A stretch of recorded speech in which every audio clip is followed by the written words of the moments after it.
15% tariff on U.S. coals. They're actually worried that the country could turn to other countries to meet their energy needs. The association says the impact depends on a number of factors. Once, it served as America's lifeline to the rest of the world. Around the world, coal shipments fuel steel mills, illuminate cities, and propel industry. However, in a startling turnabout, U.S. coal shipments have plummeted by an astounding 94%, leaving miners without buyers and ports all but silent.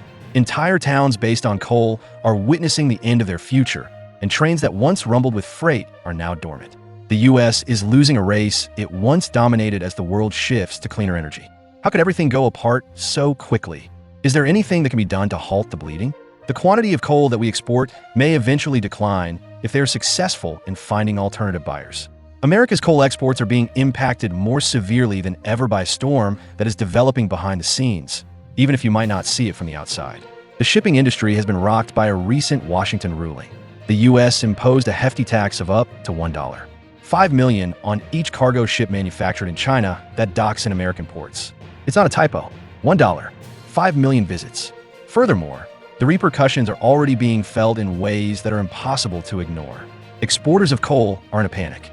The foundation of international cargo transportation is made up of these enormous ships, the majority of which are constructed at Chinese shipyards. They are responsible for transporting coal from U.S. ports to nations throughout the world who are in dire need of energy. Therefore, things quickly fall apart when such ships are suddenly hit with exorbitant docking fees. A lot of ship owners are unwilling to compensate. To avoid the U.S. problem, some are rerouting their ships completely or holding them up at other ports. As a result, there will be fewer ships available to transport coal, transportation prices will rise, and delivery schedules will be severely delayed. Started a campaign to reduce carbon emissions and the country's dependency on coal-fired power facilities. The United States is exporting more coal as Obama lowers the emissions from U.S. facilities that are responsible for global warming. Unscented stuff is starting to accumulate at coal terminals. The warehouses are growing full, contracts are being canceled, and some transportation businesses are completely abandoning transactions because to the unpredictability. According to U.S. exporters, complete shutdowns are now only 60 days away. That's how quickly things are falling apart. Once generating over $130 billion in export value, the coal industry is now in a precarious position. And a lot of people worry that the threads will break. It goes beyond statistics and policy. Behind those numbers are livelihoods, jobs, and entire communities that depend on shipping and coal industry for their survival. The strain is being felt by thousands of individuals, from longshoremen on the Gulf Coast to miners in West Virginia. The atmosphere is tight. Some people hope it's only a temporary political risk.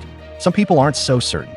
They have witnessed the results of Washington's economic hardball tactics. There's already less traffic for the local industries that depend on these supply chains, such as filling stations, train lines, and trucking companies. They lose money every day if there is a delay.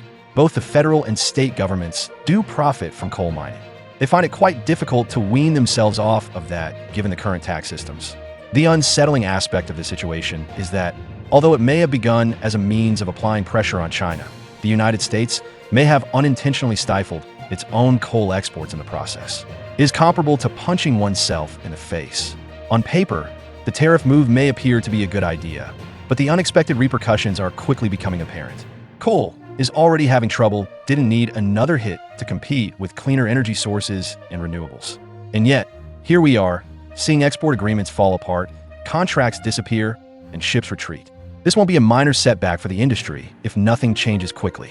A collapse will occur, one that resulted from a policy choice that drove away the very ships required to maintain the flow of American coal around the globe, rather than from a lack of demand. When one nation, like the U.S., reduces its CO2 emissions by 30%, it is insufficient. The rest of the world carries on, as usual. Despite years of hardship, 2025 is already looking to be one of the worst years for the U.S. coal sector. You're likely aware that coal production in the United States has been steadily declining if you have been following the story. The output has been halved since 2008. It's no little dip. It's a sharp decline that has completely altered the industry structure. The once dominant force in America's energy mix is currently having difficulties to find a place in a world where more affordable and clean alternatives are becoming the norm. Coal simply cannot seem to get a break at home. Coal-fired power plants continue to close. Additionally, 23 more units are anticipated to go offline in 2025 alone. These closures are permanent. They're here to stay. Utility firms are switching to solar, wind, and natural gas. Their actions are not solely motivated by environmental concerns. Generally speaking, those energy sources are just more economical. The economics are no longer in favor of coal. And all around the nation, boardrooms, budgets, and electricity grids are displaying this fact. Then, there's a chance that mining operations or furloughs will slow down here. According to the federal government, the coal industry was depending on exports to keep afloat as domestic demand collapsed. Perhaps foreign purchasers still wanted coal, even if U.S. power facilities didn't. And that idea appeared to work for a while. Coal was still required by nations in Asia and Europe to generate electricity. Industrial use. Additionally, American exporters were keen to close the gap. Exporting was viewed as the lifeline, a way to counteract the collapse at home. The end of coal was not a major concern at the time. The coal mine that feeds Blue Waters was where Jay Scoffin used to work. However, even that bright spot is beginning to disappear in early 2025. The number of exports is also declining. U.S. coal shipments decreased by over 12% in the first quarter of this year compared to the prior quarter. It's a sharp decrease in a few months, and market demand isn't the only factor. Here, larger forces are at work. Moving coal across oceans is now more difficult than ever due to trade tensions, increased tariffs on foreign-built ships, and logistical disarray at ports. A solution that seemed good at first is now simply another headache. It presents a bleak image when you add declining output, closed power plants, and dwindling export prospects. Seeing someone attempt to mend a leaking boat with more holes is like that. Compare to hands. Another disruption occurs whenever the industry attempts to change course or adapt. And the number of those interruptions, both home and foreign, is rapidly growing. It's not only a lousy season for coal, it is the result of short-term global shocks colliding with long-term structural decline. As a result, a sector is on the verge of collapse. The hope that exports would help offset the decline in domestic losses is evaporating. Additionally, there might not be much left to break the mold without that cushion. Although the industry's decline is a significant obstacle, it believes that its time will be better used to lower the demand for carbon fuels. We must address the structural issue of emissions exporting on a worldwide scale. The U.S. coal sector is already dealing with significant issues at home, and the situation is even worse abroad. In contrast to the United States, other nations such as Australia and Indonesia are increasing their coal exports. They're taking center stage and increasing exports. These nations have discovered ways to move more quickly, sell more cheaply, and satisfy customers, which places the U.S. in a difficult position internationally. It makes sense if you consider it from the standpoint of the buyer. Both affordable prices and convenient delivery are priorities for nations wishing to import coal. Furthermore, the U.S. is now unable to provide either of those. Coal from Australia and Indonesia is frequently more affordable and presents less logistical challenges. They have more effective ports. Their governments aren't embroiled in trade disputes that make matters more complicated, and their shipping routes are shorter for Asian markets. That provides them with a significant advantage, particularly when energy buyers are attempting to control expenses. Even large industries that used to trust U.S. coal are abandoning it. Consider the steel sector in India. It requires kine coal, a unique kind of coal used in the production of steel.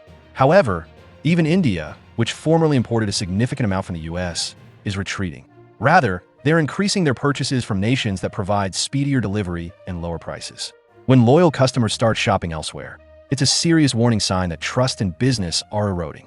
Total incremental rise in energy use, measured in millions of barrels of oil equivalent between 2000 and 2012. Furthermore, quality isn't necessarily the main factor. When it comes to the actual product, U.S. coal is still of a high caliber and competitive. Global buyers, however, are interested in the whole transaction, not just the coal. It loses appeal if it takes longer to arrive, is more expensive to ship, or is accompanied by uncertainty because of tariffs or political unrest. And just that what's taking place. The U.S. coal export chain's dependability and affordability just no longer hold up. Due to the fierce competition in the global coal industry, this change is having a significant impact. Nations are not sitting around. They choose to choose a less expensive supplier if they can. Additionally, the U.S. is losing out due to growing port fees, deteriorating infrastructure, and diminished negotiating strength. Deals are being locked in elsewhere by buyers, and it's difficult to regain those bonds after they've been established. Thus, the coal sector in the United States is slowing down, but its competitors around the world are accelerating. And that's what's really different. It's similar to competing in a race where everyone else has brand new running shoes and your shoelaces are tangled together. It will become more difficult for U.S. coal to catch up the longer this trend persists. Furthermore, falling behind in a market that is growing so quickly can result in total exclusion. The demand for coal surpasses that of oil, natural gas, renewable energy, and more. In other words, coal is expanding like gangbusters all over the world, and it is true in the U.S. that a coal country in the center of America is in pain, and not just a little. Coal has long been the foundation of life in regions like West Virginia, Kentucky, and portions of Montana. The coal mines helped families put food on the table, raise their children, and build their houses. However, those times are passing quickly. Some states have seen a greater than 50% decline in production. In areas where coal was the only viable employment option, thousands of workers are now forced to worry how they will make it. In order to achieve net zero emissions by 2050, the government of New South Wales has set an ambitious target to cut emissions by 70% by 2035. The miners are not the only ones experiencing it. The effects of coal slowing down permeate across the entire town. Workers on railroads who used to transport coal over state borders are being informed that their jobs are no longer available. Employees at the port who loaded shipments for export are permanently leaving. Additionally, the local grocery stores, petrol stations, and restaurants are experiencing a decline in business as a result of the money simply not flowing as it once did. This issue is not limited to the industry. It's a crisis in the community. Consider Montana. Coal is more than simply an employment in many of its rural villages. The lights are only being kept on by it. One mine can sustain hundreds of families and dozens of enterprises in these areas. Everything around a mine begins to fall apart when it closes. Hospitals lay off employees, schools lose money, and local governments are unable to pay for essential services. Pulling the rug out from beneath is how it feels. A whole town. Additionally, there is genuine concern in certain communities that they may completely disappear. Europe's natural gas and natural gas prices are double or triple what they are in the United States. They are 4 to 5 times higher in Asia.